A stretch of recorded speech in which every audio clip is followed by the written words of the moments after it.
Tips pag nag-flop yung businessman yung kaharap ko, anong mga masasuggest niya sa kanila? Parang Pag nag-flop yung business, agahan mo umexit. Bago pa lang talaga mag-solve. Yes, kung halimbawa nalugi ka na ng 10,000, huwag mo na antayin malugi ka pang 20. Paano pag Pag syempre, Shut it down. paano pag syempre, di ba, minsan malugi ka talaga. Alangan naman tingnan mo, ay, lugi agad. Exit na. Minsan may lugi talaga. tapos lugi ka muna sa umpisa. Mabilang mo. Mararamdaman mo siya. Kung okay lang sa'yo sa business mo na nalugi ka, meaning gusto mo yun, tapos alam mo yung gagawin sa kanya. Pero halimbawa, naranasan ko na business na di ko siya masyadong gusto, pera lang habol ko. Ang nangyari, nung nag-flop siya, hindi ko na gustong ilaban pa. Okay. Di ba? Okay. So, kung gusto nyo yung business, ilaban nyo.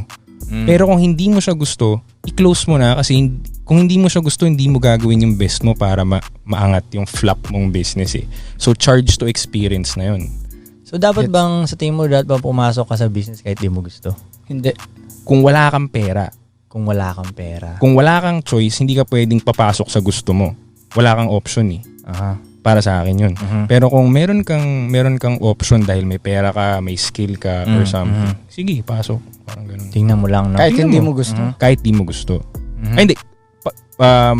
Kahit hindi mo gusto kung wala kang option, wala kang skill, wala kang pera. Pero kung meron ka, wag na. Kasi may option ka eh. Doon ka sa gusto mo.